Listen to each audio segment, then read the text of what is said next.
Assalamualaikum warahmatullahi wabarakatuh. Berjumpa kembali bersama Mimin di Pawon Misteri Official. Semoga kita semua selalu mendapat lindungan Allah Subhanahu wa Ta'ala ya. Diberikan nikmat sehat walafiat serta dimudahkan segala urusannya. Amin ya robbal alamin.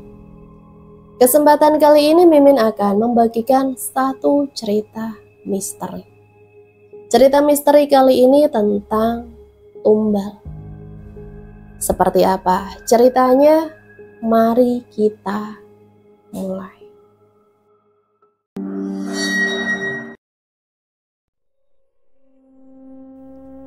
Matahari hampir tenggelam di ufuk barat. Komar masih betah duduk di beranda mes yang dia tempati. Pemuda itu asik tenggelam dalam lamunannya. Keadaan jiwanya sedang tak baik-baik saja. Komar masih syok dengan kejadian yang terjadi di perkebunan tempat kerjanya siang tadi. Komar menyaksikan Dedi meregang nyawa di hadapannya bersimpah darah. Tragedi itu terjadi saat Komar dan Dedi diberikan tugas oleh Juragan Kardi, pemilik perkebunan, menebang pohon untuk pembukaan lahan. Hari tadi Dedi memang terlihat berbeda dengan biasanya. Wajahnya muram dan pucat. Bahkan beberapa kali ia mengucapkan kata permohonan maaf kepada seluruh karyawan. Ketika ditanya apakah ia sakit, ia terus menjawab bahwa ia baik-baik saja. Ia hanya menceritakan bahwa semalam ia mimpi didatangi makhluk tinggi besar yang mengajaknya pergi. Namun ia berusaha menolak, akan tetapi makhluk itu terus memaksanya. Akhirnya ia menuruti keinginan makhluk itu, dan setelah itu semuanya menjadi gelap. Beruntung sang istri segera membangunkannya. Komar yang mendengar cerita itu hanya diam, karena sepertinya dari ucapan Dedi itu ada sesuatu yang janggal. Namun ia berusaha untuk berpikir positif dan berharap bahwa itu semua hanyalah bunga tidur saja. Entah bagaimana awalnya, tiba-tiba saja gergaji mesin yang dipakai untuk menebang pohon malah memotong kaki Dedi. Kejadiannya begitu cepat. Komar berusaha membantu dan memberikan pertolongan pertama kepada temannya itu. Namun semua pertolongannya tak bisa menghalangi takdir, sehingga Dedi menghembuskan napas terakhirnya karena kehabisan darah. Dedi meninggal tepat di pangkuan Komar. Itulah yang membuat Komar semakin sedih. Bukan pertama kali Komar mendengar kecelakaan di perkebunan itu. Katanya sudah ada beberapa karyawan yang meninggal karena kecelakaan kerja. Namun baru siang tadi dia menyaksikan dengan mata kepalanya sendiri. Komar adalah perantau dari pulau seberang. Dia dibawa sepupunya ke Pulau Jawa. Komar terlahir dari keluarga yang kurang mampu, sehingga ia mencoba peruntungannya di perkebunan Juragan Kardi. Selama ini Komar bertahan karena upah di perkebunan itu jauh lebih tinggi dari upah di kampungnya, sehingga ia bisa mengirimkan sebagian upahnya untuk keluarga di kampung. Komar cukup kerasan tinggal di mes, apalagi sepupu dan teman-temannya itu sangat solidaritas. Jika ia kehabisan uang, maka tak segan teman-temannya memberikan bantuan. Komar melihat banyak kejanggalan di perkebunan Juragan Kardi. Auranya diselimuti aura gelap. Bahkan beberapa kali mata Komar tak sengaja melihat bayangan hitam yang mengelilingi perkebunan. Memang Komar tak bisa melihat wujud makhluk halus, tetapi kadang ia bisa merasakan kehadiran mereka. Apalagi saat kecelakaan Dedi tadi, ketika semua karyawan panik termasuk dirinya. Juragan Kardi terlihat tenang, bahkan seperti yang mengulur-ngulur waktu membawa Dedi ke puskesmas. Memang di kampung ini fasilitas kesehatan hanya puskesmas saja. Jika ingin ke rumah sakit harus pergi ke kota yang jarak tempuhnya sampai 3 jam. Itu pun jika memakai kendaraan. Tapi jika jalan kaki bisa mencapai 7 jam. Sedangkan yang mempunyai kendaraan hanya Juragan Kardi. Memanglah letak kampung ini sangat terpencil. Komar bangkit dari duduknya. Aku harus menyelidiki semuanya. Ia berniat mengungkap segala kejanggalan yang terjadi, apalagi ketika Dedi menjerit kesakitan tanpa sengaja. Komar melihat melalui ekor matanya. Juragan Kardi tersenyum penuh misteri. Dudung sejak tadi memperhatikan sepupunya yang masih melamun. Dia mulai menghampirinya. "Kenapa, Mar? Akang perhatikan dari tadi kamu terus melamun. Apa karena kejadian tadi siang di perkebunan?" "Iya, Kang. Entah kenapa saya merasa ada sesuatu yang janggal. Bukankah di perkebunan kejadian seperti tadi itu sering terjadi?" Dudung manggut-manggut, tanda ia pun setuju dengan pendapat sang sepupu. "Lantas apa yang akan kamu lakukan, Mar?" tanya Dudung sambil menatap Komar. "Sepertinya saya akan menyelidiki semuanya, Kang. Saya takut semakin banyak korban yang berjatuhan. Selain itu, mungkin kita harus selalu hati-hati dan melakukan pengecekan peralatan sebelum persiapan kerja, guna memastikan peralatan yang sudah tak layak pakai." Komar menjelaskan rencananya. "Kalau urusan pengecekan alat dan hati-hati itu Akang sependapat. Namun kalau kamu ingin menyelidiki kejanggalan, jujur saja, Abang keberatan. Bukan Akang tak peduli akan keselamatan karyawan lain. Justru Akang takut terjadi sesuatu yang tidak diinginkan kepadamu." Dudung menatap lekat sepupunya. Netranya menggambarkan kekhawatiran. Komar sangat memahami kasih sayang Dudung. Bagi Komar, Dudung itu sudah dianggap sebagai pengganti ayahnya yang sudah meninggal. Namun ia tak bisa hanya berdiam diri. Dalam hati ia tetap berniat melanjutkan rencananya. "Maafkan saya, Kang. Untuk kali ini saya tidak bisa menuruti nasihat Akang.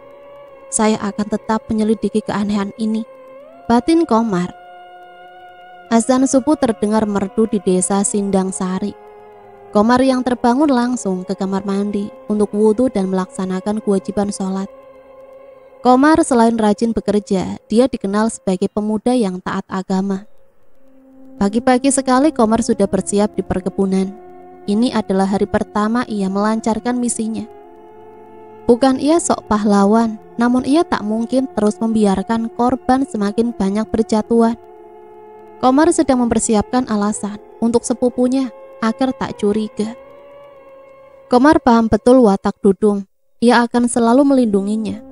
Apalagi Dudung telah kehilangan istri dan anaknya, bahkan seluruh keluarganya saat bencana banjir melanda kampungnya. Wajar saja jika sekarang ia akan sangat waspada, karena rasa kehilangan itu telah membuat ia trauma. Sampai saat ini Dudung masih betah hidup menduda. Sepertinya ia tak ada lagi hasrat untuk menikah. Dudung yang melihat Komar sudah siap berangkat merasa keheranan. Biasanya Komar akan setia menunggunya untuk pergi bersama-sama. "Mar, tumben pagi-pagi begini sudah siap ke perkebunan?" Dudung bertanya sambil menyeduh kopi hitam. "Iya, Kang, mau jalan-jalan dulu di desa ini. Kebetulan saya di sini masih baru, agar lebih mengenal penduduknya juga. Sekalian saya ingin merasakan sejuknya udara pedesaan. Saya pamit dulu, Kang." Komar pamit sambil tersenyum. Ia khawatir jika sepupunya itu akan semakin banyak bertanya. Dudung yang melihat tingkah sepupunya itu hanya geleng-geleng kepala. Dalam hatinya ia memuji akan sifat rajinnya Komar. Udara di desa memang sangat asri, belum terkena polusi. Jalan pun masih berbatu, bahkan masih ada beberapa jalur yang hanya tanah merah. Listrik juga masih belum merata, hanya sebagian yang pasang, dan sebagian lagi ikut bergabung pada orang yang memasang. Walaupun dibatasi hanya satu lampu saja tiap rumah, tapi warga sudah sangat senang. Bagi mereka tak apa-apa asalkan ada sedikit penerangan. Untuk urusan masak-memasak pun masih dengan cara tradisional dan menggunakan tungku berbahan bakar kayu. Komar sebenarnya bukan ingin jalan-jalan, melainkan ingin menyelidiki perkebunan Juragan Kardi. Jika ia bicara jujur pada Dudung, pasti ia tak akan diizinkan. Tanpa terasa langkah kaki Komar sudah sampai di perkebunan. Di depan Komar terhampar perkebunan yang hijau, tapi entah kenapa bukannya terlihat indah, lebih ke menyeramkan saat pagi buta seperti ini. Komar masuk ke gudang perkebunan untuk mengecek peralatan. Ia ingin tahu peralatan yang sudah tidak layak pakai. Namun setelah dilihat, dengan teliti, ternyata semua peralatan itu masih sangat bagus dan tak ada yang rusak. Ini sangat pelik. Mungkinkah bukan alat rusak yang menyebabkan sering terjadi kecelakaan kerja berujung kematian itu, melainkan faktor human error? Komar melanjutkan penyelidikannya. Ia melangkahkan kaki memasuki perkebunan. Sebenarnya ia merasa ragu, tapi tak mungkin ia mengurungkan niatnya itu. Baru beberapa langkah ia memasuki perkebunan, tiba-tiba kakinya tak sengaja menginjak sebuah tampah. Komar sangat kaget, apalagi setelah melihat isi tampah yang berserakan itu adalah sesajen. Ada bunga, dupa, kemenyan, dan darah yang masih segar. Komar juga tak sengaja melihat cincin batu yang dipakai Dedi kemarin ada di atas tampah. Belum hilang rasa kagetnya, pandangan Komar melihat makhluk menyeramkan di setiap sisi perkebunan. Makhluk itu berbadan tinggi besar, permata merah menyala sebesar bola tenis, bertaring, lidah yang menjuntai sampai perut, dan tanduk 2 di kepalanya. Makhluk itu melotot penuh kemarahan saat melihat Komar. Tangan besarnya seperti sedang membawa sebuah potongan daging berlumuran darah. Bahkan lidahnya juga berwarna merah. Komar hanya mematung sambil berusaha membaca ayat Al-Quran yang dia bisa.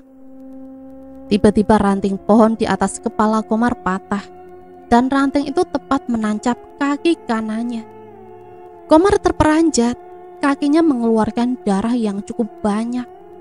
Anehnya, ranting tersebut seperti sengaja dilemparkan dari atas, karena ujungnya itu berbentuk lancip.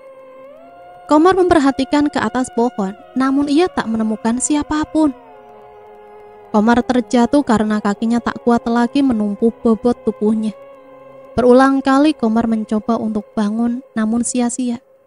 Kakinya terasa sangat sakit, apalagi darah semakin banyak keluar dari lukanya. Pandangan Komar membulat ketika melihat makhluk-makhluk mengerikan itu merangsek maju. Para makhluk itu memainkan lidahnya seolah haus ketika melihat darah. Dari mulut mereka keluar gumaman yang tak jelas. Mereka seolah melihat buruan sehingga berebut mendekati Komar. Komar berusaha mundur. Ia tak mau bernasib sama dengan Dedi. Mungkin makhluk itu adalah jin peliharaan yang ditugaskan untuk menjaga perkebunan. Memang perkebunan Juragan Kardi ini sangat aman dari maling. Walaupun sayuran sedang musim panen, tapi tak pernah ada yang berani mengambil. Dalam hati Komar terus berdoa. Bayangan ibu dan adiknya memenuhi kelopak matanya. Komar menangis dalam kepasrahan. Ia tak bisa menjerit untuk meminta tolong, karena suaranya tercekat, tak bisa keluar. Tak mungkin juga ada orang yang lewat ke perkebunan sepagi ini. Komar hanya bisa menerima takdir yang akan menimpanya. Semakin lama makhluk itu semakin dekat. Dari tubuh mereka mengeluarkan bau singkong yang sangat menyengat. Juga bau anyir, menyeruak tak karuan. Komar hampir tak kuat menahan rasa mual. Namun justru sekarang seluruh badan Komar susah digerakkan. Makhluk-makhluk itu hanya berjarak beberapa senti saja.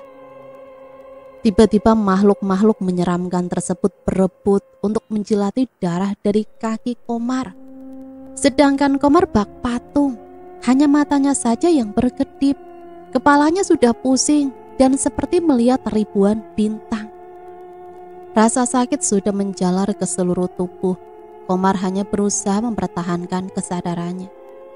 Dalam hati ia terus mengingat Allah dan berharap ada yang menolongnya. Lambat laun pertahanannya runtuh juga. Pandangan Komar menjadi buram, lalu dia tak sadarkan diri. Alhamdulillah, akhirnya kamu sadar juga, Mar, ucap Dudung sambil tersenyum. Terlihat sekali lelaki di hadapannya itu sangat cemas. Komar pelan-pelan membuka matanya. Netranya menatap Dudung yang sedang membalut luka di kakinya dengan telaten. Kang, kenapa saya sudah ada di rumah?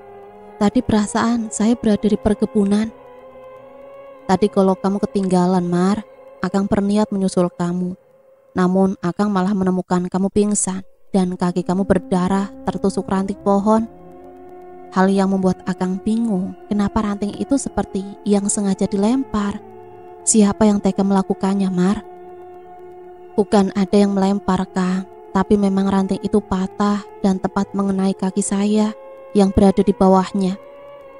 Komar mencoba menyembunyikan yang sebenarnya terjadi. Oh begitu, lain kali kamu harus lebih berhati-hati. Makanya besok-besok jangan pergi sendirian, apalagi masih terlalu pagi. Tungguin Akang, biar kita bisa saling mengawasi. Komar berterima kasih kepada sepupunya itu dan tak berniat untuk menceritakan kejadian yang mengerikan tadi. Dalam hati ia terus mengucapkan syukur atas pertolongan Allah lewat tangan Dudung. Andai sepupunya tak menyusul, entah bagaimana keadaannya. Mungkin akan sama dengan Dedi, meninggal kehabisan darah. Komar semakin yakin di perkebunan Juragan Kardi ada yang tidak beres. Hari itu Komar tidak bekerja karena kakinya masih susah untuk digerakkan. Komar hanya mampu terbaring di tempat tidur. Bahkan untuk berjalan pun ia kesusahan dan harus dibantu oleh tongkat. Komar terus memikirkan cara untuk menemukan titik terang dari misteri yang sedang terjadi. Hari sudah menjelang malam. Komar baru saja selesai menunaikan sholat Isya. Dudung sedang pergi ke rumah Juragan Kardi karena harus lembur memilih hasil panen. Memang saat ini sedang musim panen sayuran, maka setiap karyawan diharuskan untuk lembur. Pengiriman sayuran Juragan Kardi itu sudah keluar kota, jadi memang kualitas sayur yang diutamakan. Juragan Kardi itu orangnya sangat teliti, setiap pekerjaan harus rapi. Namun di balik semua itu, beliau orang yang sangat baik dan humble. Komar pun jika lembur, maka pendapatannya akan ditambah 2 kali lipat, sehingga bisa mengirim uang ke kampung lebih besar. Malam itu entah kenapa suasananya terasa mencekam. Suara aneh dan binatang malam terdengar bersautan. Lolongan anjing hutan sesekali terdengar. Di atas atap terdengar suara burung hantu yang bertengger. Perasaan Komar mulai tak enak. Ia merasa gelisah, seperti ada sesuatu yang akan terjadi. Suasananya terasa sangat mencekam. Apalagi Dudung sampai sekarang belum pulang. Dalam hati Komar berharap Dudung atau salah satu temannya segera datang. Jujur dalam hatinya sekarang ia merasa takut, apalagi setelah kejadian yang menimpanya tadi siang. Komar terus berzikir sambil terbaring. Pikiran buruk terus membayanginya. Tiba-tiba angin kencang menerpa jendela kamar. Terpaan angin itu terasa sangat kencang. Jendela terbuka sangat keras, seperti dibanting dengan sengaja. Komar terperanjat saking kagetnya. Asap hitam masuk melalui jendela yang terbuka. Lama-lama asap tersebut menggumpal menjadi makhluk yang Komar lihat di perkebunan. Bau gosong dan anyir memenuhi ruangan itu.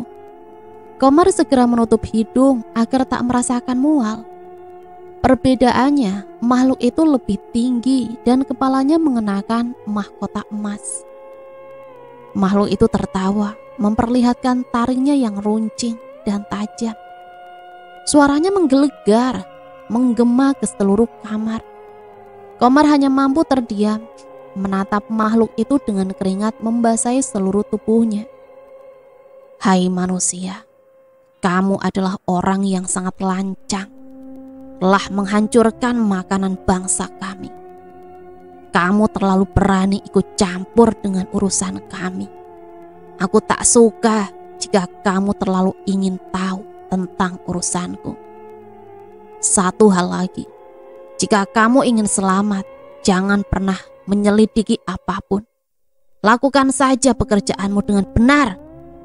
Bentak makhluk itu sambil melotot. Siapa kamu? Komar memberanikan diri bertanya sambil gemetar. Ia merasa hidupnya sekarang selalu saja diteror.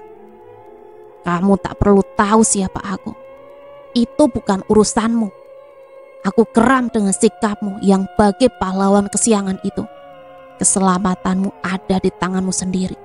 Jika ingin hidup tenang, maka turuti saja apa yang aku perintahkan tadi. Jawab makhluk itu sambil memamerkan taringnya. Aku akan ikut campur jika itu untuk membela kebenaran. Aku tidak suka jika ada kebatilan di depanku. Aku tak akan tinggal diam. Entah keberanian dari mana sehingga Komar bisa menjawab dengan tegas.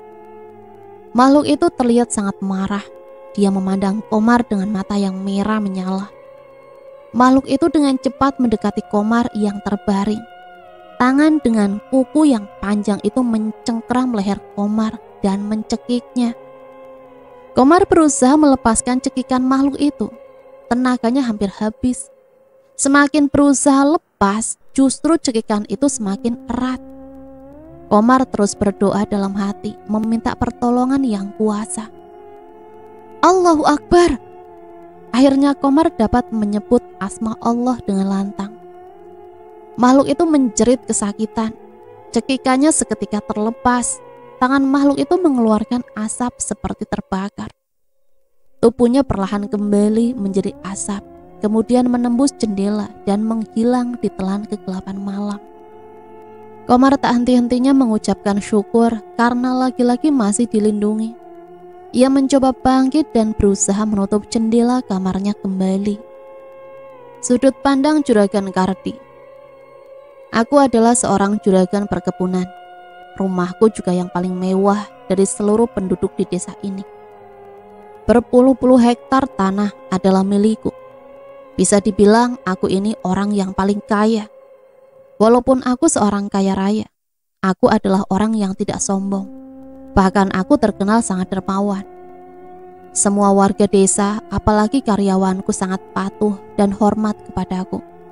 Padahal sebenarnya semua kebaikan itu harus dibayar dengan darah, bahkan nyawa. Aku selalu membantu mereka yang membutuhkan. Memang aku ini dijadikan tumpuan semua warga. Orang yang butuh pinjaman selalu mendatangiku, karena mereka tahu jika meminjam uang padaku tanpa dikenakan bunga. Aku selalu memperingatkan agar mereka tepat waktu ketika membayar hutang. Namun tak sedikit dari mereka yang acuh. Mereka seenaknya dalam membayarnya, karena merasa aku ini orang baik dan tak pernah marah. Memang aku tak memarahi orang yang acuh akan utang. Justru aku senang ketika mereka lalai. Mereka kujadikan tumbal pesugihanku, dan itu memudahkan segala urusanku. Bukankah itu kerjasama yang saling menguntungkan? Ya, kalau bahasa kerennya itu simbiosis mutualisme. Mereka dapat uang, sedangkan aku dapat tumbal. Adil kan? Aku itu tak salah kan? Sebenarnya kekayaanku bukan murni dari hasil kerja kerasku, melainkan ada campur tangan sesembahanku. Dulu aku adalah orang yang paling miskin. Hinaan dan cacian adalah makananku setiap hari. Kerja apapun aku lakukan, yang penting menghasilkan uang. Mulai dari tukang panggul di pasar sampai mencari rongsok pernah aku lakoni hanya demi sesuap nasi. Aku mempunyai istri dan seorang putra. Istriku wanita yang sabar dan penurut. Dia tak pernah mengeluh walaupun hidup serba kekurangan bersamaku. Halimah nama istriku. Dia terlahir sebagai anak orang kaya. Namun demi cintanya, ia rela melepaskan kehidupan mewahnya. Dengan alasan itulah, aku bertekad membahagiakan istri dan anakku. Sudah cukup selama ini mereka hidup dalam kesengsaraan dan cacian. Aku sudah muak dengan semuanya. Aku nekat mendatangi Kuncen, salah satu gunung yang sudah terkenal akan pesugihannya. Segala rintangan aku lewati dengan susah payah. Pada saat bersemedi di dalam gua, mulai dari suara menyeramkan, elusan di sekujur tubuh sampai lilitan ular besar, aku lalui dengan niat bulat ingin kaya. Akhirnya aku berhasil pulang dengan membawa gepokan uang dan emas batangan. Namun ada harga mahal yang harus aku tebus. Aku kehilangan Amran, putra tercintaku. Tanpa sengaja aku telah menumbalkannya pada saat ritual di gunung. Waktu itu aku disuruh memilih pohon pisang yang harus ditebas, dan aku memilih pohon yang masih kecil. Rupanya itu sebagai persembahan tumbal pertamaku. Nasi telah menjadi bubur, semuanya tak bisa dibatalkan begitu saja. Yang lebih parahnya lagi, Halimah tega meninggalkanku setelah mengetahui aku melakukan pesugihan. Duniaku terasa hancur setelah kehilangan orang-orang yang aku cintai. Aku menjadi benci kepada kaum perempuan, sehingga sampai saat ini aku selalu bergonta-ganti istri karena aku tumbalkan sebagai bentuk pembalasan dendamku atas kepergian Halimah. Malam ini suasananya begitu mencekam, apalagi suasana di pedesaan begitu sepi. Orang-orang mungkin sudah terlelap di alam mimpi. Kebetulan istriku sedang menginap di rumah orang tuanya. Selain aku hanya sendirian, entah kenapa. Walaupun aku sering gonta-ganti istri, namun tak satu pun dari mereka bisa memberikan keturunan. Aku mendengar suara bantingan dan benda jatuh, seperti ada yang sengaja melemparkannya di kamar rahasia.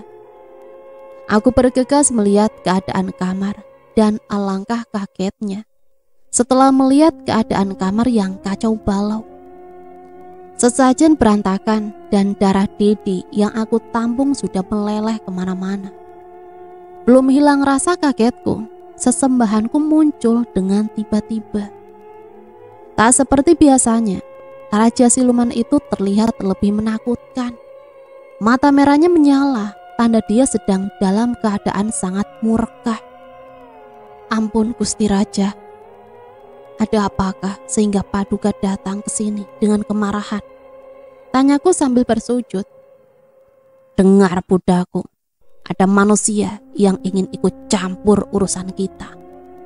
Si Komar, karyawanmu itu, mencoba melawanku. Aku tak sudi, ada yang menentangku, apalagi sampai menghancurkan makananku dan anak buahku. Jawab siluman itu menggelegar seperti petir yang memekakkan gendang telinga. Ampun Paduka, hamba akan segera memberikan dia peringatan. Kalau perlu, hamba akan membereskannya.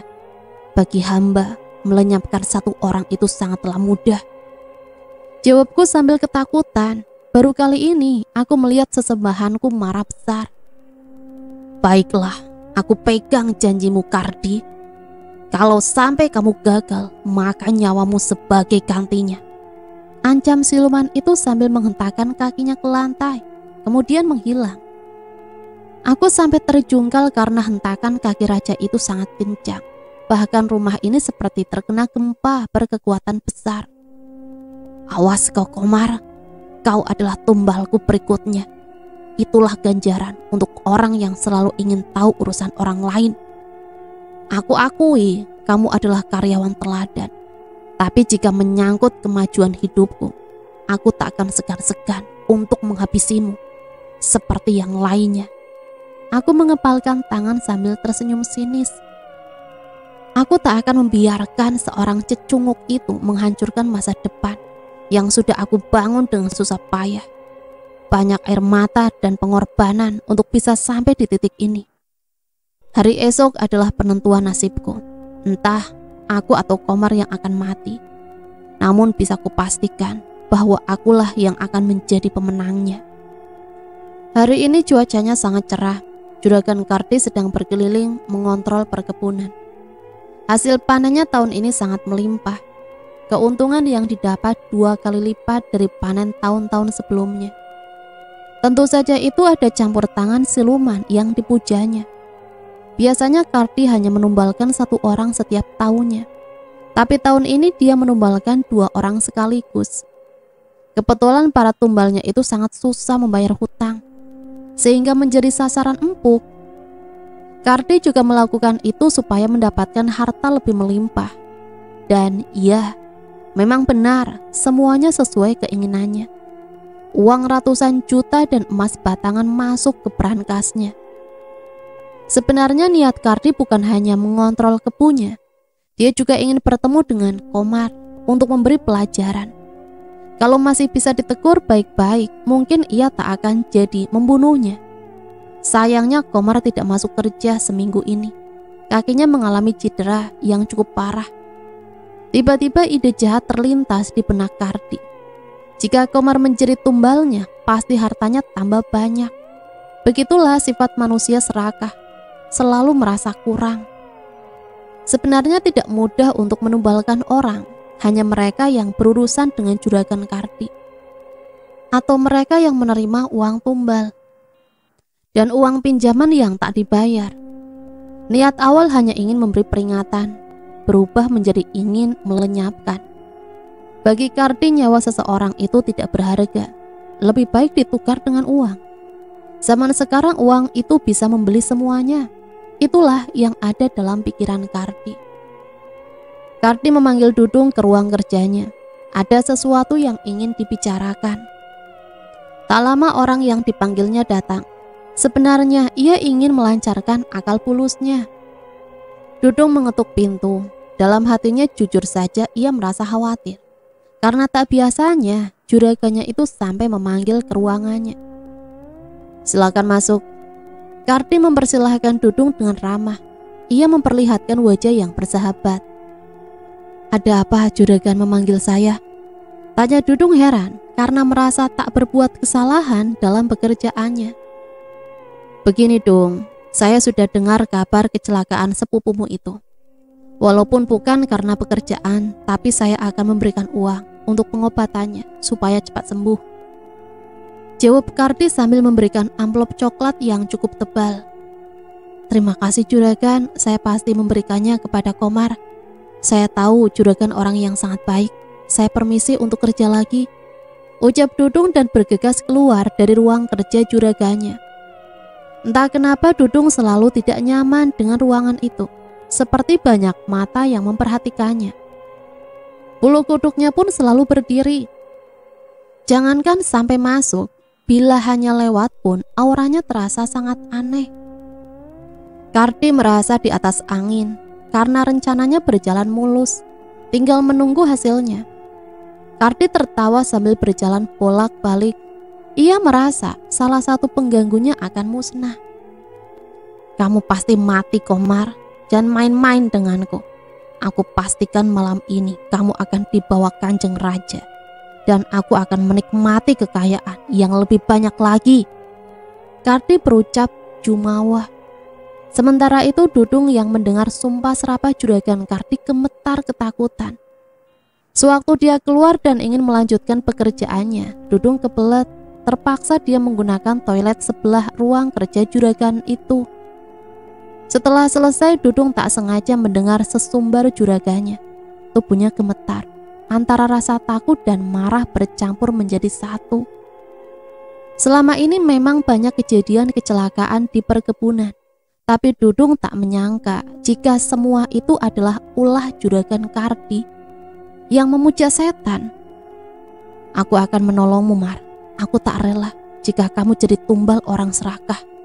Kamu orang baik dan aku pasti bertanggung jawab untuk keselamatanmu, ucap Dudung dengan tekad yang bulat. Perasaan Komar sangat gelisah, entah kenapa hatinya diliputi rasa cemas. Tak lama Dudung pulang membawa baju baru sangat banyak. Hanya saja dari wajahnya terlihat sepupunya itu sedang banyak pikiran. Akang habis belanja sebanyak ini, uang dari mana? Bukankah gajian masih lama ya? Tanya Komar sambil mengernyitkan dahi. Akang dapat bonus. Awas jangan sampai kamu memakai baju-baju yang Akang beli ini, jawab Dudung tegas sambil buru-buru memasukkan seluruh belanjaannya ke dalam lemari. Komar tak mengerti dengan sikap sang sepupu. Ia hanya bisa mengangguk patuh walaupun merasa heran dengan sikap sepupunya itu. Selama ini Dudung selalu berbagi apapun dengannya, tapi kali ini ia terlihat sangat berbeda. Sepulang dari perkebunan tadi, Dudung mampir dulu ke pasar. Uang pemberian juragan Kardi dia belikan baju baru dan barang keperluannya. Dudung pernah mendengar jika menyimpan uang tumbal itu sangat berbahaya, mengundang siluman. Yang Dudung tahu, uang itu diperuntukkan mengambil nyawa Komar. Jika orang lain yang menggunakannya, tumbalnya pun gagal. Dudung sangat senang bisa makan enak dan membeli semuanya dengan mudah. Ternyata menjadi orang kaya itu menyenangkan. Dudung menghabiskan semua uang pemberian itu dan menganggap semua masalahnya selesai. Apakah tindakan yang dilakukan Dudung itu sudah benar atau malah sebaliknya? Dudung duduk melamun di beranda mes. Entah kenapa perasaannya sejak tadi gelisah. Dudung merasa seperti orang yang akan pergi jauh. Komar diam-diam memperhatikan perubahan sikap Dudung. Biasanya ceria, sekarang menjadi pendiam. Ada apa, Kang? Sejak tadi saya lihat Akang melamun saja. Apakah ada masalah yang mengganggu pikiran? Entahlah, Mar. Jujur saja perasaan Akang gelisah tanpa sebab. Mar, mulai sekarang kamu harus berhati-hati. Akang takut jika ada orang yang akan mencelakaimu. Ketika Akang jauh dan tak bisa menolongmu. Kamu tanggung jawab Akang karena ibumu sudah menitipkan pada Akang. Dan Akang yang membawa kamu ke sini. Akang percaya kamu orang soleh. Jangan tinggalkan sholat 5 waktu. Dan tolonglah sesama yang membutuhkan. Jawab Dudung sambil meneteskan air mata. Akang ini kenapa sih bicara seperti itu? Kita pasti selalu bersama-sama. Saya takut jika harus berpisah dengan Akang. Saya di sini tak punya siapa-siapa lagi. Apakah Akang akan pindah kerja? Akang yakin kamu pasti kuat. Tapi maaf, Akang belum bisa menceritakan semuanya sekarang. Hati-hati ketika kerja. Jangan lupa akan Tuhan dimanapun kamu berada. Akang tahu kamu sangat membutuhkan pekerjaan ini untuk biaya ibu dan adikmu di kampung. Percayalah, Akang sangat menyayangimu. Bahkan Akang rela melakukan apa saja untuk menyelamatkanmu. Jawab Dudung sambil beranjak masuk kamar. Terlihat ia sudah tak kuasa membendung air matanya. Komar memandang punggung sepupunya. Entah ia merasakan tak tenang. Ia seakan mendapat firasat jika akan ada kejadian buruk. Dudung adalah sepupu yang sangat baik dan Komar sangat berterima kasih telah diajak kerja di perkebunan itu. Mengingat gaji di perkebunan lumayan besar, sehingga cukup untuk biaya pengobatan ibunya yang mengidap penyakit diabetes dan biaya adik perempuannya yang masih sekolah SMP. Malam ini sangat mencekam. Biasanya banyak suara karyawan yang berpatroli mengecek perkebunan. Namun malam ini terasa sangat sunyi. Hanya suara burung gagak yang terdengar di atap kamar Dudung dan Komar. Udara di sekitar kamar sangat panas, sehingga mau tak mau Dudung harus membuka jendela. Komar sudah tertidur pulas karena memang sudah larut malam. Entah kenapa Dudung tak bisa memejamkan mata. Rasa kantuknya tak kunjung datang. Ia teringat anak istrinya yang sudah tiada. Tak terasa air matanya mengalir menahan kerinduan yang membuncah. Dudung menahan isakan agar tak terdengar oleh Komar. Tiba-tiba terdengar seperti ada benda yang jatuh dari atas. Dudung terperanjat saking kagetnya. Tapi anehnya Komar seolah tak mendengar. Padahal suara itu sangat keras. Komar masih saja tertidur lelap. Tiba-tiba muncul makhluk mengerikan membawa cambuk. Dudung gemetar menahan ketakutan. Dasar manusia bodoh. Kamu pikir semudah itu lepas dari cengkramanku? Kamu harus ikut bersamaku. Karena telah menikmati uangnya, kamu akan menjadi budakku sampai kematian yang sesungguhnya menjemputmu. Ucap makhluk itu sambil mengangkat tubuh Dudung, membenturkannya ke dinding. Dudung sangat syok. Dia hanya mampu pasrah dan mencoba bangkit. Mulutnya seolah terkunci, tak bisa meminta tolong. Keningnya mengeluarkan darah. Makhluk itu dengan puas menjilati darah Dudung. Tak hanya sampai di situ, tubuh Dudung dicambuk sampai mengeluarkan darah segar. Lagi-lagi makhluk itu menjilatinya sampai bersih. Aku tahu kamu pasti siluman yang diperintahkan mengambil nyawa Komar. Aku tahu aku salah memakai uang itu. Niatku hanya untuk melindungi sepupuku. Aku rela kau membawaku. Tapi aku mohon lepaskan sepupuku. Cukup aku jadi korban keserakahan. Mohon Dudung sambil terbata-bata. Makhluk itu menatap nyalang. ia terlihat sangat murka. Ia seakan tak terima jika Dudung menganggap dia sebagai makhluk suruhan. Jangan pernah mengaturku. Bagiku, nyawa kalian tidaklah penting. Semakin banyak tumbal, maka semakin banyak budaku. Asal kamu tahu, aku ini seorang raja, bukan sebagai abdi suruhan. Geram makhluk itu sambil menginjak dada Dudung. Semakin Dudung berusaha melawan, maka injakan makhluk itu semakin keras. Nafas Dudung terasa sesak. Dengan sekuat tenaga, tangannya meraih vas bunga dan menjatuhkannya. Akhirnya vas bunganya jatuh.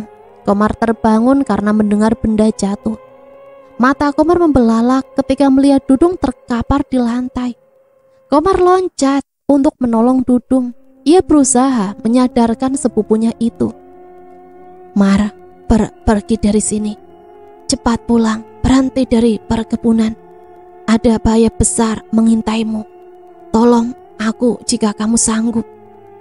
Dudung berkata dengan tersedak-sedak. Semakin Dudung mengeluarkan suara, makhluk itu menambah kekuatannya, mencekik leher Dudung. Komar menjerit ketika melihat Dudung menggelepar di lantai dan menghembuskan nafas terakhirnya. Komar menangis sejadi-jadinya, sehingga karyawan lain terbangun dan mendatangi kamar Komar. Mereka bertanya apa yang terjadi. Komar menceritakan kejadian yang sebenarnya sambil menangis. Mereka sangat heran karena sekujur jenazah Dudung dipenuhi lebam biru. Mereka menyangka lebam itu akibat terjatuh keras dari tempat tidur. Mereka sepakat mengebumikan jenazah Dudung esok hari. Malam ini mereka menemani Komar yang terlihat sangat terpukul. Padahal sukma Dudung diseret ke alam siluman dan tanpa henti dicambuki. Kulit Dudung sampai terkelupas karena kerasnya cambukan itu. Hanya jerit pilu yang keluar dari mulutnya. Namun sayangnya tak seorang pun dapat melihat dan mendengar suara penderitaannya. Sementara di tempat lain, Kardi tersenyum lebar melihat tumpukan uang di atas tampah sesajanya. Rasa senang terpancar dari wajahnya. Ia merasa keberuntungan terus berpihak kepadanya. Aku tahu Komar masih selamat. Namun setelah ini pasti gilirannya. Kamu pikir aku bodoh, Dung? Uang itu tidak aku khususkan untuk Komar saja. Uang itu aku persembahkan untuk orang yang menggunakannya. Aku tak seceroboh itu, karena jika aku mengkhususkan uang itu dan salah sasaran, maka aku yang akan jadi gantinya. Ucap Kardi menyeringai. Langit mendung seperti yang ikut berduka dengan kematian Dudung. Jenazah Dudung sudah siap dimasukkan ke liang lahat. Komar berniat membuka tali kafanya. Dan betapa terkejutnya saat ia melihat bahwa jenazah berubah menjadi gedebuk pisang. Saking kagetnya, Komar sampai meloncat naik ke atas liang lahat. Orang-orang yang melihat kejadian itu pun bertanya-tanya. Tapi Komar mengatakan dia hanya kaget melihat ada kecoa.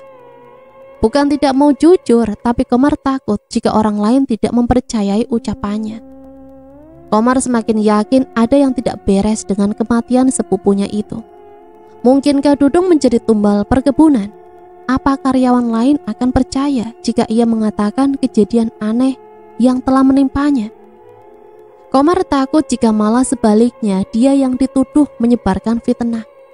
Karena belum ada bukti. Untuk keluar perkebunan pun dia masih bingung bagaimana untuk membiayai ibu dan adiknya jika dia menganggur. Sedangkan dia itu sebagai tulang punggung keluarga. Pemakaman Dudung berjalan dengan lancar. Dudung dimakamkan di pemakaman umum dekat perkebunan. Komar tak membawa pulang jenazah Dudung karena jarak yang jauh dan pada saat itu transportasi masih langka dengan medan jalan masih terjal. Di kampungnya pun Dudung tak memiliki kerabat karena keluarganya meninggal saat bencana banjir bandang melanda. Hanya keluarga Komar yang berbeda kampung yang masih tersisa sebagai keluarganya. Komar meninggalkan pemakaman dengan langkah gontai. Pikirannya mengingat ucapan Dudung yang menyuruhnya untuk pergi dari perkebunan. Komar bingung harus bagaimana. Satu sisi ia takut jika benar nyawanya dalam bahaya. Tapi di sisi lain, ada 2 nyawa yang harus ia tanggung. Mengingat mencari kerja itu sulit, apalagi gaji di kampungnya sangatlah minim. Keesokan harinya Komar sudah mulai bekerja, walaupun masih dalam suasana berduka. Untung banyak teman-temannya yang menguatkan. Kakinya sudah membaik, apalagi jika dia tak kerja, maka dia tak diberi upah. Sebelum bekerja, Komar membaca doa dahulu. Ia teringat nasihat almarhum Dudung dan mencoba menerapkannya. Juragan Kardi sedang mengontrol perkebunan. Ketika matanya bertemu pandang dengan Komar, ia tersenyum sinis dan melengos pergi. Komar yang melihat senyuman itu bergidik ngeri. Senyuman yang mengandung ancaman itulah yang dirasakan Komar. Juragan Kardi selain serakah, dia juga orang yang licik. Dia tak mau gegabah. Untuk sementara waktu ia akan menghentikan niatnya untuk menumbalkan Komar, supaya orang-orang tak curiga. Nanti setelah semuanya terkondisikan, dia akan melanjutkan rencananya. Komar berada di sebuah istana yang begitu megah. Semuanya terbuat dari emas dan berlian. Hamparan bunga yang indah menambah kecantikan istana tersebut. Komar mencoba masuk ke dalam istana, akan tetapi langkahnya terhenti ketika melihat pilar dan tiang istana itu terbuat dari ratusan manusia yang ditumpuk. Di bawah pilar terdapat kolam sangat besar, dan ternyata isi kolam itu bukan air, melainkan darah segar yang keluar dari mulut orang-orang yang dijadikan pilar dan tiang. Semakin Komar teliti, maka mulut orang-orang itu mengeluarkan suara rintihan yang memilukan. Komar hanya mematung menyaksikan keadaan itu. Di tengah kolam ada sebuah jembatan panjang yang laki-laki manusia yang dijadikan pijakannya. Di sudut lain ada manusia yang disiksa dan dirantai. Mereka dijadikan tunggangan makhluk-makhluk mengerikan. Jika manusia itu kelelahan ataupun berhenti, maka makhluk itu tak segan untuk mencambuknya, sehingga manusia itu kulitnya terkelupas, bahkan sampai terlihat tulangnya. Bukan hanya laki-laki, manusia yang disiksa itu ada juga perempuan. Hanya tugasnya berbeda. Perempuan harus mengasuh makhluk-makhluk kerdil yang mengerikan. Mereka harus menyusui makhluk-makhluk itu, yang keluar jelas bukan air susu, melainkan darah. Jika para wanita itu menolak, mereka akan dicakar. Apalagi kuku makhluk itu sangat panjang dan tajam, sampai mengeluarkan darah. Makhluk itu dengan sangat ganas menjelatinya. Jika masih menolak, makhluk itu tak segan mencekik sampai para wanita itu kesusahan bernafas. Komar tak kuasa melihat pemandangan mengerikan itu. Komar menangis sambil terduduk. Dia berpikir apakah dirinya sudah mati? Apakah dia berada di neraka? Semua pertanyaan bergejolak di pikirannya. Tiba-tiba pandangan Komar tertuju pada manusia yang disuruh paksa membuat bangunan. Mereka seperti yang sangat kepayahan. Jika mereka berhenti, maka makhluk yang mengawasinya akan mencambuknya dengan bengis. Komar melangkah mendekati mereka, dan betapa terkejutnya karena di antara orang-orang itu ada Dudung dan Dedi. Wajah mereka dipenuhi darah. Seluruh badannya mereka dipenuhi lebam biru bekas cambukan. Mereka tak memakai baju, hanya memakai cawat untuk menutupi kemaluannya. Komar melangkah mendekati kerumunan. Dudung langsung mengenali sepupunya itu. Sorot matanya mengisyaratkan permintaan tolong. Air mata Komar seketika pecah. "Mar, tolonglah. Akang tersiksa di sini. Sukma Akang tak bisa kembali ke Sang Pencipta karena ditahan siluman." Mohon Dudung sambil terisak. Aku pasti akan membebaskan kalian. Tapi bagaimana caranya? Apa yang harus Komar lakukan, Kang?" Belum sempat Dudung menjawab pertanyaan Komar, tiba-tiba makhluk besar yang mengawasi langsung mencabuk Dudung sampai ambruk. Dari kedua telinga, mata, mulut, dan hidung Dudung mengeluarkan darah hitam pekat. Komar yang berniat menolong pun ikut terpental karena cambukan makhluk itu. Komar berusaha sekuat tenaga untuk bangun lagi, agar bisa menolong Dudung yang sedang merintih kesakitan. Makhluk itu merangsek maju menghampiri Komar. Ia memutar cambuknya ke udara. Komar mengesot mundur sambil membaca ayat kursi. Sejengkal lagi makhluk itu mendekati Komar. Cambuknya sudah ia gerakan, menyasar tubuh musuhnya itu. Komar yang terdesak segera berseru lantang, "La haula, Allahu Akbar!" Tiba-tiba ada cahaya menyilaukan menyambar tubuh Komar. Komar terjatuh dari kasurnya, lantas terbangun dengan nafas terengah-engah. Komar sangat bersyukur karena semuanya hanya mimpi. Namun alangkah terkejutnya ia saat melihat tangannya merah dan terasa sakit, seperti bekas cambukan. Bahkan kulit tangannya terlihat mengelupas, membuat Komar meringis menahan perih. Komar kemudian merenung, apakah tadi ia dibawa ke dimensi lain pada saat tertidur? Berbagai pertanyaan berkecamuk, tetapi tak menghasilkan jawaban apapun. Yang membuat Komar nelangsa yaitu jika memang tadi sebuah kenyataan, ia tak bisa membayangkan penderitaan yang dialami Dudung. Betapa tak adilnya orang yang tak bersalah menjadi tumbal keserakahan sesamanya. Setahun kemudian semuanya berjalan dengan damai, tidak ada lagi orang yang meninggal di perkebunan. Komar mulai melupakan kejadian-kejadian yang menimpanya. Dia semakin rajin bekerja, bahkan sering mengambil lemburan. Lumayan hasilnya, selain bisa mengirim uang ke kampung, ia juga bisa sedikit menabung. Di tempat lain, Kardi sedang mematangkan rencananya untuk menumbalkan Komar. Inilah saat yang ditunggu-tunggu, yaitu kelengahan mangsanya. Selain Kardi masih menyimpan kebencian pada Komar, dia juga membutuhkan tumbal untuk tahun ini. Kardi memiliki istri yang cantik, Kinasi namanya, tetapi sering dipanggil Asih. Ia merupakan istri kelima Kardi, karena ketika istrinya Kardi meninggal, Kinasi adalah wanita yang penurut, walaupun ia menikahi Kardi karena terpaksa. Ayahnya tak mampu membayar hutang, sehingga dirinya lah yang harus menjadi penebusnya. Pernikahan mereka baru berjalan 3 bulan. Selain Kinasi belum begitu mengenal sifat suaminya. "Asih, kesini kamu," panggil Kardi sambil berteriak. Walaupun masih pengantin baru, Kardi tak pernah bersikap lembut, karena niat dia menikah hanya untuk tumbal dan balas dendam.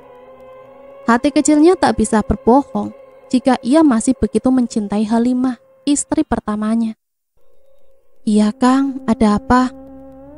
"Malam ini aku mau mengontrol perkebunan. Kamu kunci sebuah pintu. Awas, jangan sampai mendekati kamar belakang dekat dapur, apalagi sampai berani memasukinya. Jika sampai melanggar perintahku, kamu tanggung sendiri akibatnya." Anjam Kardi ketus sambil melengos pergi, meninggalkan Kinasi yang masih menunduk. Kinasi heran mengapa suaminya seolah menyimpan rahasia di kamar itu, sehingga pintunya selalu terkunci. Ia tak pernah diizinkan mendekati, apalagi membersihkannya. Apakah semua harta disimpan di situ? Benak Asih menerka-nerka. Walaupun ia penurut, tapi rasa penasarannya jauh lebih besar. Setelah memastikan suaminya pergi, Asih mengendap-endap mendekati kamar rahasia. Ia berusaha membuka pintu, tetapi seperti dugaannya, jika pintunya dikunci. Tak kehabisan akal, ia membawa linggis dari gudang dan berusaha membobol pintu. Perlu membasahi wajahnya yang cantik, nafasnya tersenggal, namun usahanya belum membuahkan hasil. Seolah ada kekuatan besar yang menghalanginya. 15 menit kemudian, akhirnya Asih berhasil membobol pintu. Ketika pintu terbuka, hawa dingin dan pengap langsung dirasakan Asih. Bulu kuduk meremang. Di sudut ruangan terlihat kelebatan warna merah melintas. Dengan terburu-buru Asih meraba dinding mencari saklar lampu, dan akhirnya ia menemukannya. Seketika ruangan menjadi terang. Seketika Asih kaget melihat ruangan itu penuh dengan sesajen. Terlihat darah yang masih segar terhidang di dalam rantang, menghasilkan aroma bau amis. Entahlah itu darah apa.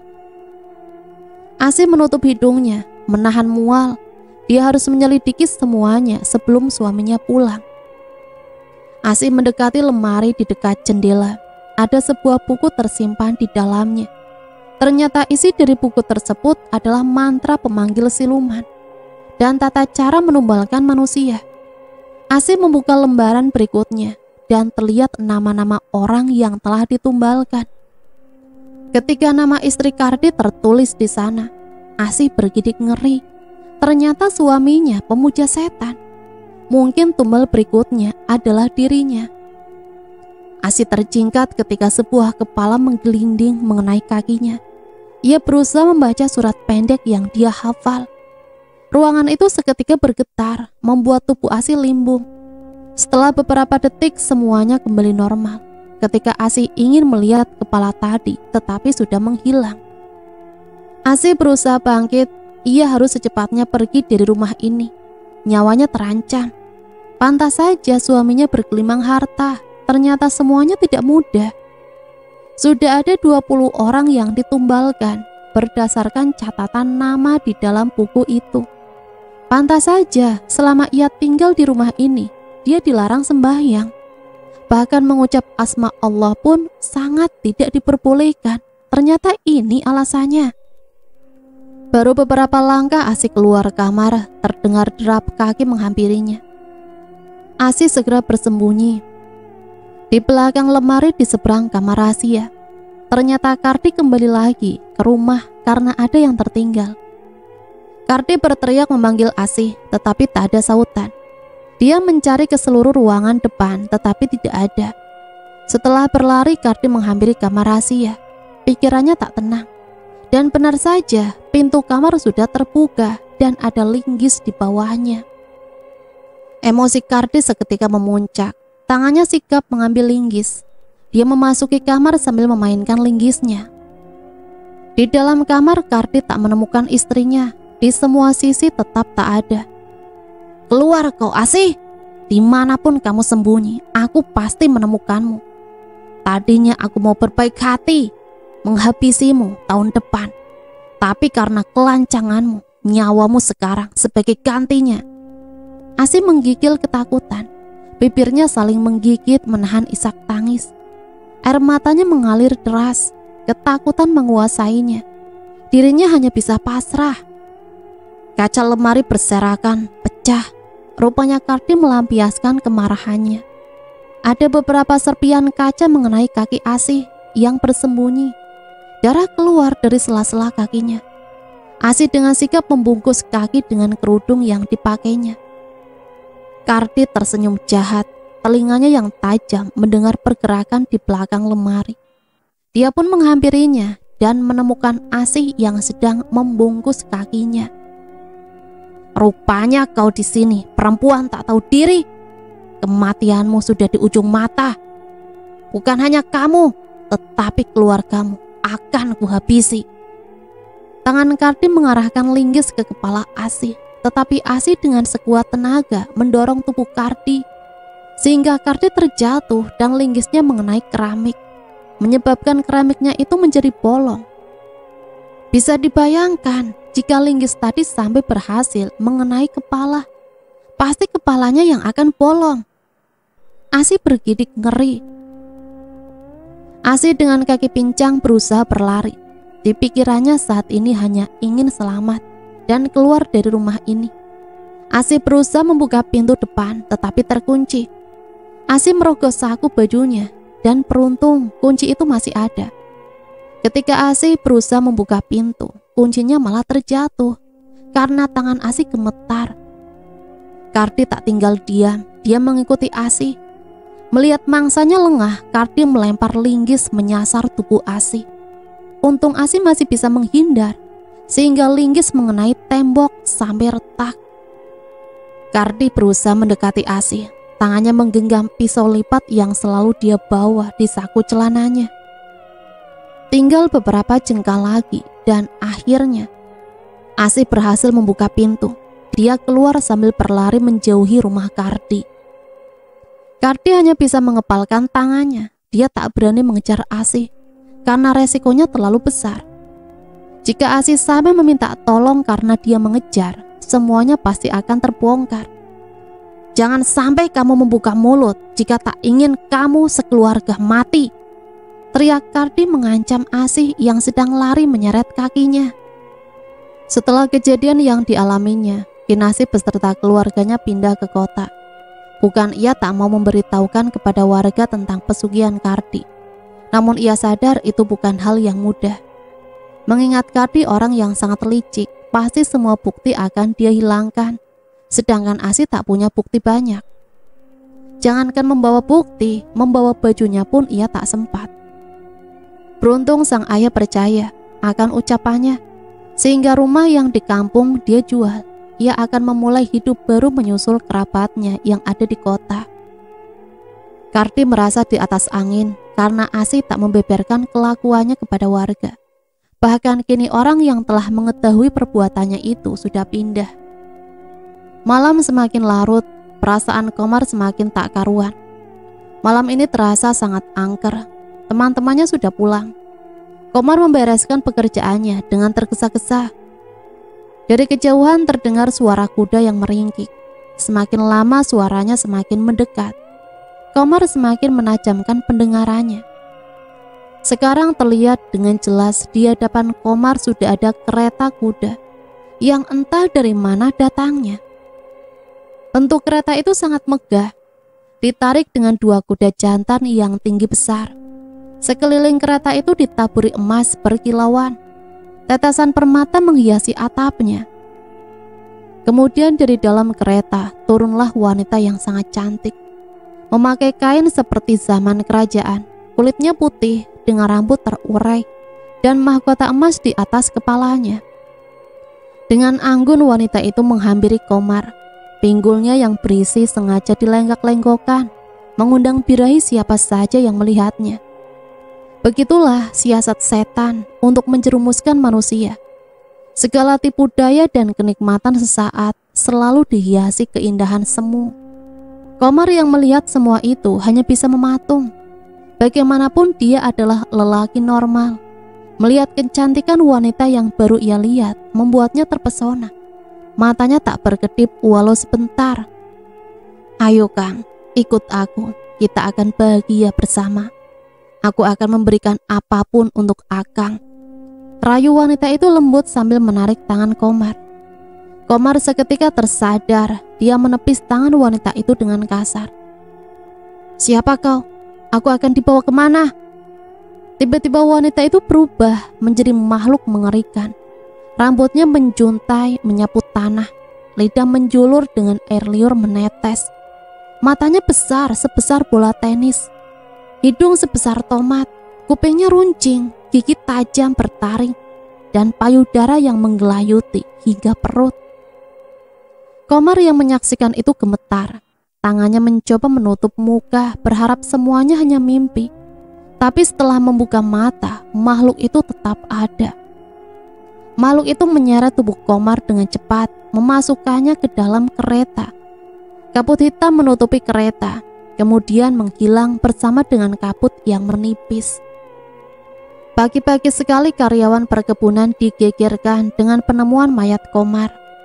Mereka tak menyangka jika pemuda rajin itu meninggal secara tiba-tiba, dan tak ada satu orang pun yang mengetahui penyebabnya.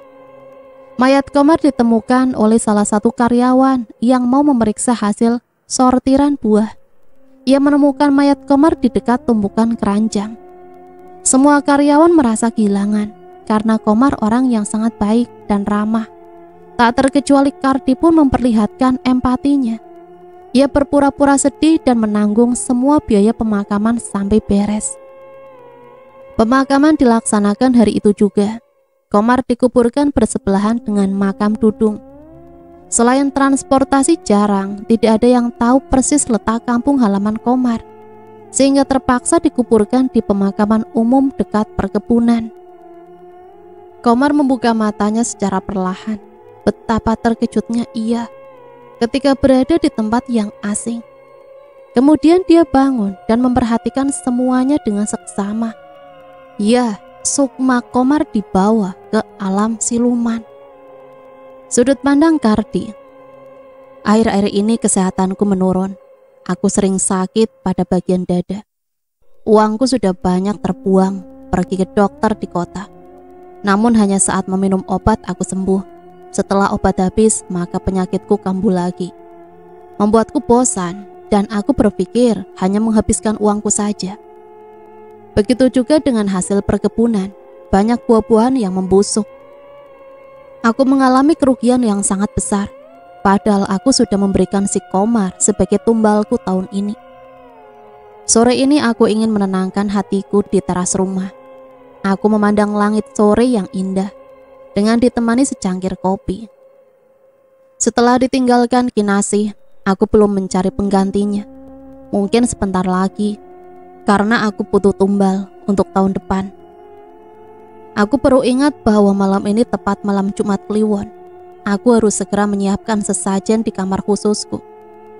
Malam ini aku akan melakukan ritual sekaligus ingin menanyakan tentang kerugianku. Belum pernah aku mengalami hal seperti ini sebelumnya. Malahan setiap selesai memberikan tumbal, hartaku semakin melimpah. Aku tak bisa kehilangan uang, apalagi dalam jumlah besar. Hatiku sangat keram menerima kenyataan pahit ini. Apakah si Komar berulah? Tapi apa mungkin orang bodoh itu mengerti dengan apa yang terjadi padanya? Sedangkan ketika aku memberinya roti dengan mudah, ia memakannya. Berbagai pertanyaan bergelayut di otakku, membuatku semakin pusing. Aku segera beranjak menyiapkan segala sesajen. Asap dupa mengepul, mengeluarkan aroma yang sangat wangi. Ayam dan darah cemani sudah terhidang. Raja siluman sangat suka memakan daging ayam cemani, dan aku akan meminta ia memberikan uang yang banyak untuk mengganti semua kerugianku. Malam ini suasananya sangat mencekam, padahal aku sudah sering melakukan ritual ini. Namun malam ini berbeda. Angin besar sedari tadi seolah berputar mengelilingi rumahku. Tiba-tiba atap kamarku ambruk. Aku berjingkat saking kagetnya. Ampun, apalagi ini? Aku harus mengeluarkan uang lagi untuk membetulkan atapnya. Asap tebal meliuk di kamar menerpa tubuhku, menyebabkan aku terhuyung menabrak tembok. Dari sudut bibirku keluar darah segar. Dalam batin aku menebak jika ada yang tidak beres. Asap berubah menjadi raja siluman.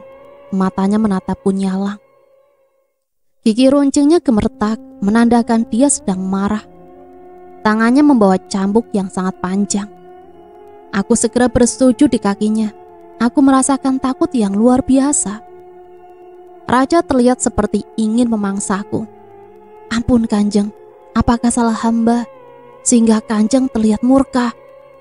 Sialan, gara-gara kamu putri yang aku sayangi mati. Si Komar berhasil lolos. Kenapa kamu menubalkan orang yang rajin beribadah sehingga menjadi bumerang untuk kerajaanku?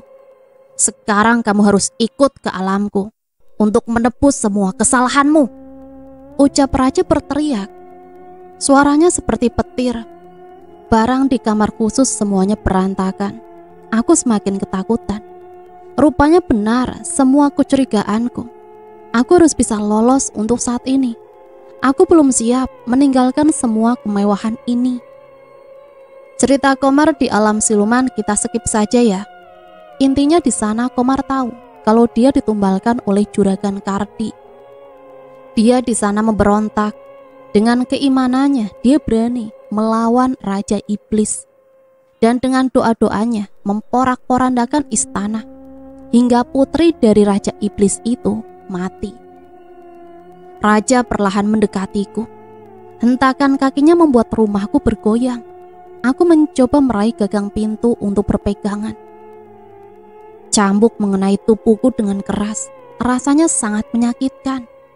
Seluruh sendi terasa hancur dan ngilu. Aku seketika ambruk dengan darah mengalir dari tubuhku.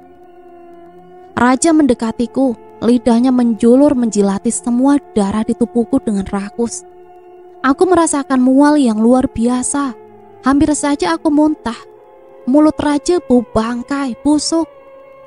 Setelah puas menjilat darahku, tangan raja mencekik leherku kencang.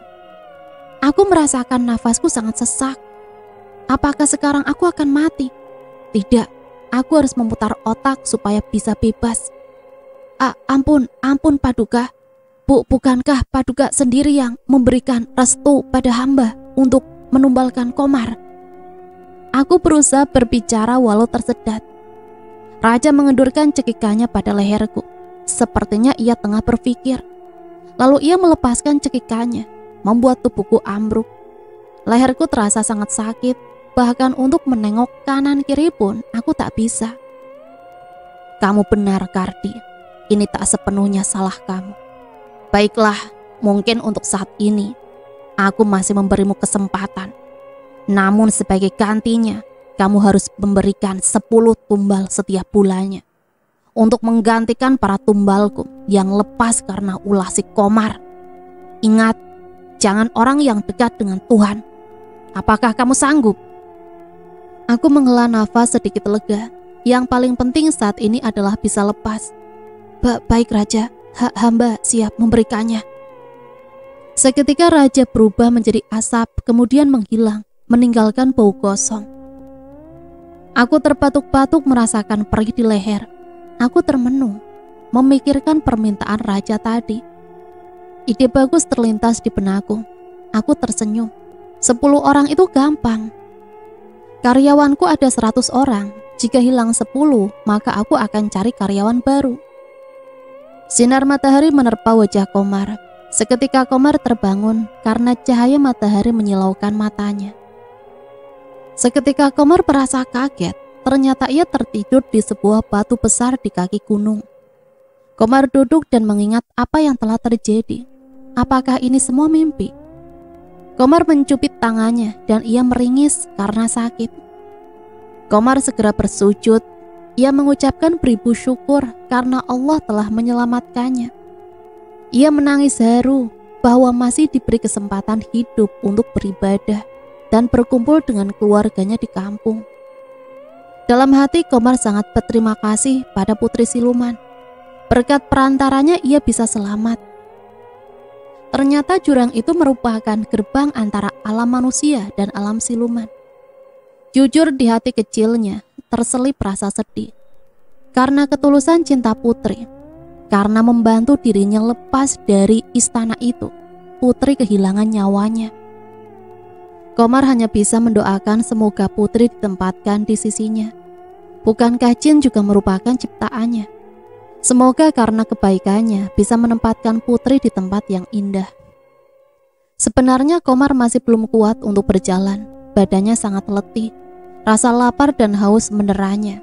Tubuhnya sangat kurus. Namun jika ia terlalu lama, Komar takut jika Karti menumbalkan teman-temannya. Ia harus membongkar kebusukan juraganya itu. Bukan karena dendam, tapi Komar tidak ingin kecolongan lagi. Komar tahu setelah ia lepas, Karti tak akan tinggal diam. Manusia seperti dia akan melakukan segala cara untuk menjadi kaya. Komar harus segera kembali sebelum semuanya terlambat. Komar berjalan dengan terseok.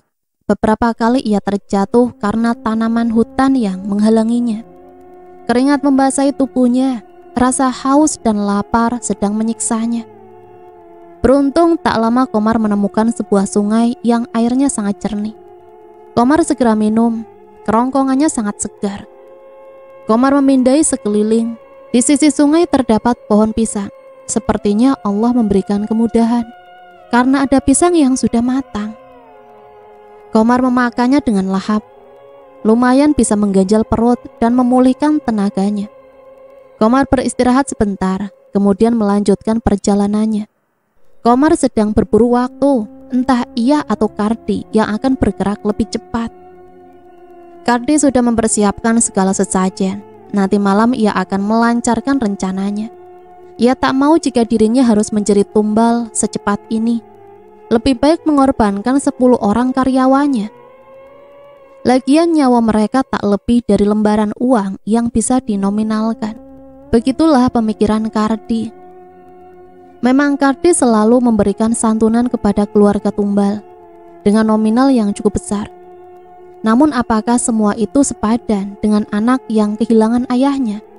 atau istri yang kehilangan suaminya, bahkan orang tuanya yang kehilangan anaknya? Tentu saja tidak.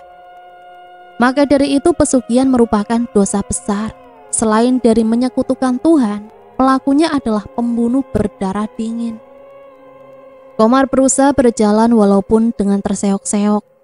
Karena kondisi yang belum pulih, ia melewati hamparan persawahan sebagai jalan pintas karena ia ingin segera sampai. Terik matahari membakar tubuhnya, kakinya berdarah karena mengenai batu kerikil. Beberapa kali ia berhenti untuk menghemat tenaganya. Badannya sudah bermandikan keringat, namun semua itu tak menyurutkan niatnya untuk segera sampai ke tujuan. Komar ingat bahwa di dalam kamar mes, ia menyimpan celengan besar. Ia berharap jika celengan itu masih ada. Setelah selamat, ia ingin pulang kampung dan ia akan membuka usaha kecil-kecilan. Banyak kenangan pahit yang ia alami, kepahitan yang sampai merenggut nyawa sepupunya. Keinginan Komar hanya satu, ingin pulang dan berkumpul dengan ibu dan adiknya. Pasti mereka sangat khawatir karena ia tak mengirimkan kabar. Entah bagaimana kehidupan keluarganya itu, apalagi sudah beberapa minggu ia tak mengirimkan uang. Matahari sudah menuju peraduannya. Komar baru bisa bernafas lega. Di hadapannya sekarang terpampang gapura menuju desa Sindangsari. Ia hanya memerlukan waktu 20 menit saja untuk sampai ke mesnya. Komar memasuki desa dengan perasaan tak menentu. Rasa bahagia, sedih, haru, bingung semua bercampur menjadi satu. Bagaimana ia menjelaskan kepada warga apa yang telah menimpanya? Apakah mereka akan percaya? Karena semua yang ia alami adalah di luar nalar manusia. Komar memantapkan hati. Apapun yang akan terjadi, ia akan membongkar semuanya. Ia akan menegakkan kebenaran. Sudah cukup selama ini banyak korban berjatuhan. Komar tak habis pikir, orang yang selama ini dianggap pahlawan oleh semua orang tak lebih dari serigala berbulu domba. Kardi bersembunyi di balik topeng dermawanya dengan sangat rapi. Komar melihat banyak pemuda nongkrong dan minum kopi di warung Mang Dasman. Letak warung memang dekat dengan Gapura. Komar menghampiri mereka hanya untuk sekedar menyapa. "Permisi akang-akang." Mereka serentak melihat ke sumber suara. Tanpa aba-aba, mereka malah menjerit ketakutan. Ada yang lari tunggang langgang sambil menyebut hantu.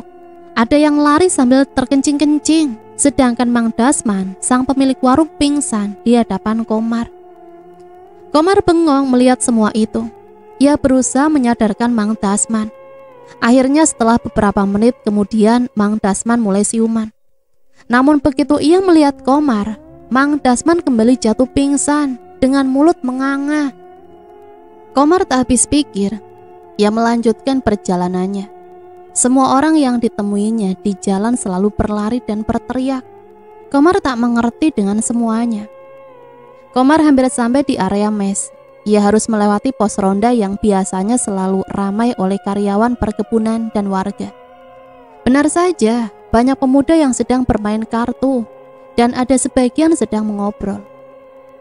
Komar menghampiri mereka dengan hati bahagia.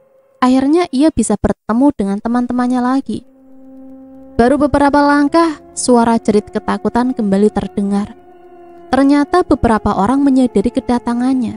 Seperti sebelumnya, ada yang lari, ada juga yang gemetar seperti tersengat listrik. Ada juga yang melongo tak bisa mengeluarkan suara. "Mar, pergi, jangan ganggu kami, Mar. Kita sudah beda alam. Akang doakan dari sini," ucap Kang Trisna dengan terbata-bata. Kang Trisna adalah orang yang dituakan di antara para karyawan. Hanya Ustadz Abdul yang terlihat tenang. Malam ini kebetulan jadwal ia melakukan ronda. Mulutnya tak berhenti membacakan ayat kursi. "Apa yang kalian takutkan? Aku masih hidup. Semua yang aku temui mengira aku hantu. Lihatlah kakiku masih menginjak tanah." Komar berteriak lantang. Ia sudah jengah dengan semuanya. "Benarkah? Kenapa kamu masih hidup? Kami telah menguburkan jasadmu 3 minggu yang lalu. Apa yang sebenarnya terjadi?" Semua orang yang tadi menjauh secara perlahan-lahan mulai berani mendekat.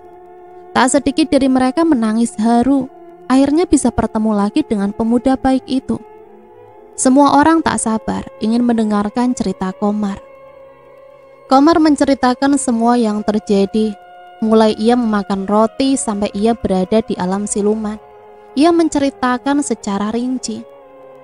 Semua yang mendengarkan melongo, mereka tak menyangka jika Juragan Kardi melakukan pesugihan.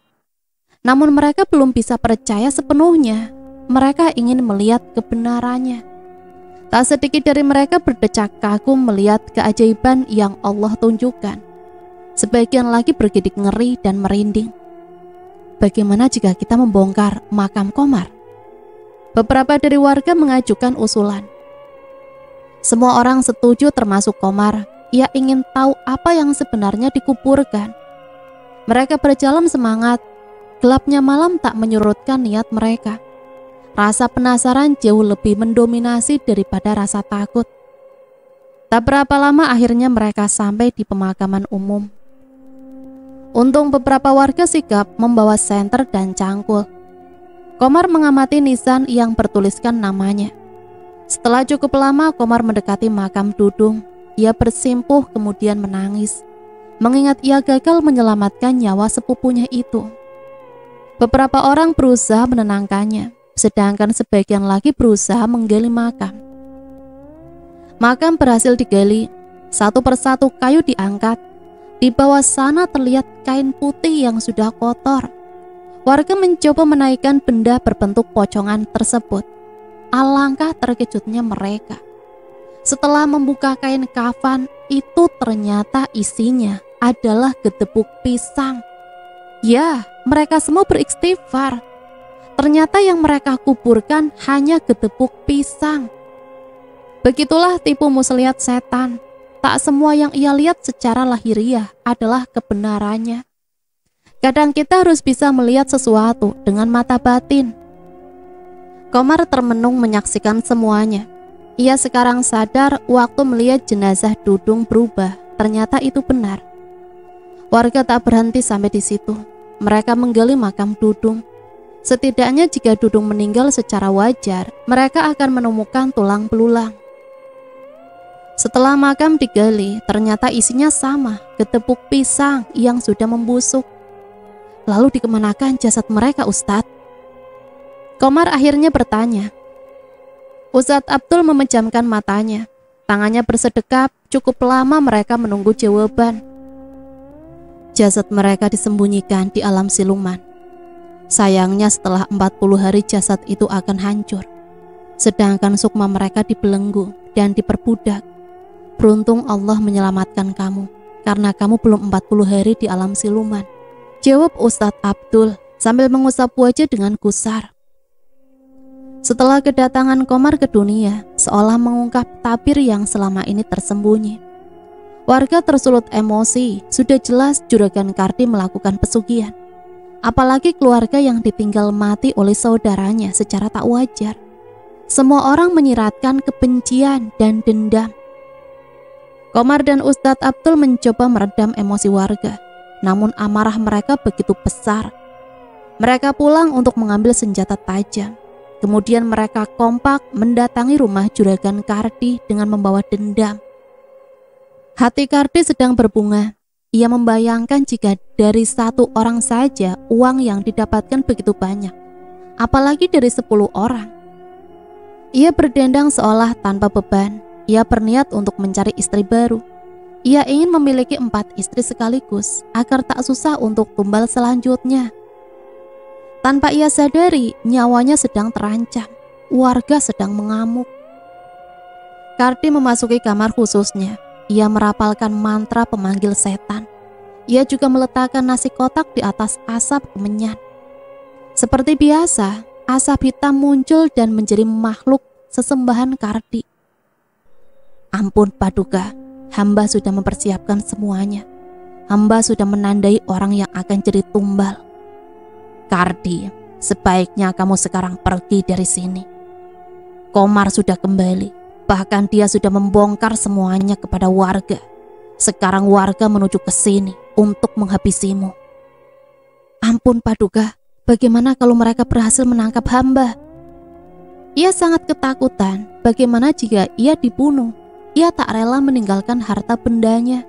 Apalagi asetnya sudah mencapai miliaran. Ia bingung harus bagaimana. Itu urusanmu Kardi. Aku tidak bisa membantumu. Tapi dasar Kardi yang gila harta, di saat nyawanya dipertaruhkan, ia justru masih sempat memasukkan semua uang ke dalam koper. Ia tak ingin hidup kesusahan setelah keluar dari kampung. Seakan uang itu dapat menyelamatkan segalanya. Kardi keluar rumah melewati jalan belakang. Ia berniat pergi melalui jalan pintas. Walaupun hatinya merasa berat untuk meninggalkan rumah dan perkebunannya, namun ia tak punya pilihan lain. Warga yang murka bergegas pergi menuju rumah Kardi. Pak Ustadz sudah berusaha menghalau warga untuk mengatur siasat, namun warga tak ada yang menggubrisnya. Ustadz dan Komar tak mengikuti warga. Mereka lebih memilih menuju batas desa. Baru beberapa langkah warga yang beriringan dikejutkan oleh pohon kayu yang tumbang secara tiba-tiba dan menghalangi jalan. Warga secara bergotong royong mengangkatnya. Namun seperti ada kekuatan besar yang menahannya. Warga tak putus asa, terus berusaha mengangkatnya. Akhirnya pohon tersebut bisa dipindahkan ke pinggir jalan. Warga kemudian melanjutkan perjalanannya. Akhirnya warga sampai di depan rumah Kardi. Mereka berteriak memanggil pemilik rumah dengan marah. Namun tak ada jawaban apapun. Bahkan tak terlihat tanda-tanda orang di dalamnya. Warga yang sudah tak sabar mendobrak pintu rumah. Namun setelah mereka mencari ke setiap ruangan, tetap saja Kardi tak ditemukan. Warga penasaran dengan satu kamar yang terkunci. Mereka bergotong royong mendobrak pintu itu. Setelah pintu terbuka, semua warga terbelalak melihat sesajen yang masih lengkap. Asap kemenyan masih mengepul, menandakan bahwa Kardi belum lama meninggalkan tempat ini. Warga semakin emosi melihat bukti tersebut. Mereka menggeledah semua barang. Mereka menemukan buku catatan tumbal. Warga semakin perang, apalagi keluarga korban yang ditumbalkan. Warga keluar dari rumah Kardi. Sebagian warga bergegas menyusuri jalan belakang rumah. Warga yang sudah kalap membakar rumah Kardi dengan peralatan seadanya. Dengan sekejap api sudah membumbung tinggi, melahap habis rumah tersebut. Kardi merasakan kepayahan berjalan sambil menyeret koper. Apalagi jalan yang dilaluinya penuh dengan semak belukar. Bahkan beberapa kali kopernya tersangkut. Tiba-tiba Kardi mendengar derap langkah di belakangnya.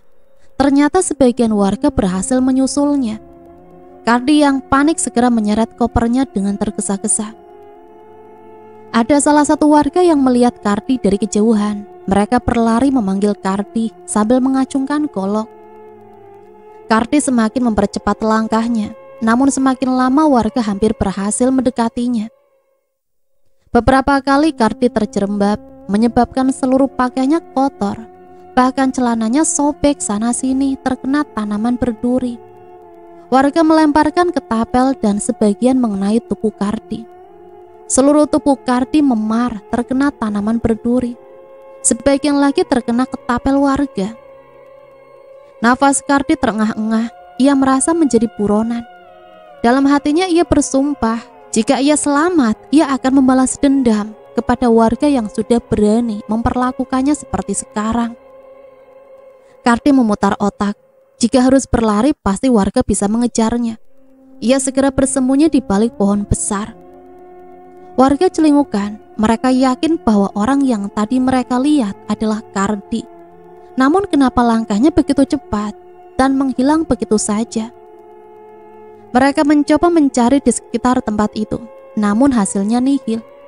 Warga yang jengkel melempari batu ke segala arah, dan salah satunya mengenai kening Kardi sampai berdarah. Kardi yang merasa kaget tak sengaja mengadu. Warga tersenyum karena telah menemukan persembunyian buruannya. Mereka secara perlahan mendekati pohon besar itu. Kardi merasa terpojok. Ia tak bisa berlari lagi. Ini dia orangnya di sini. Bakar dia, bakar! bakar dia hidup-hidup!" Teriakan warga riuh saling bersautan dengan amarah yang memuncak. Orang yang ternyata dianggap sebagai pahlawan di desanya ternyata justru manusia iblis. Singkat cerita, akhirnya Juragan Kardi dibakar hidup-hidup oleh warga yang telah dikuasai amarah. Komar dan Ustadz Abdul terlambat datang sehingga tidak bisa mencegah warga. Dan akhirnya Juragan Kardi meninggal dengan cara mengenaskan. Dan itulah akhir hidup dari sang Juragan Kardi. Semoga cerita ini bisa kita jadikan pembelajaran ya. Sampai di sini saya pamit undur diri, mohon maaf apabila banyak salah kata. Sampai berjumpa kembali di cerita-cerita selanjutnya.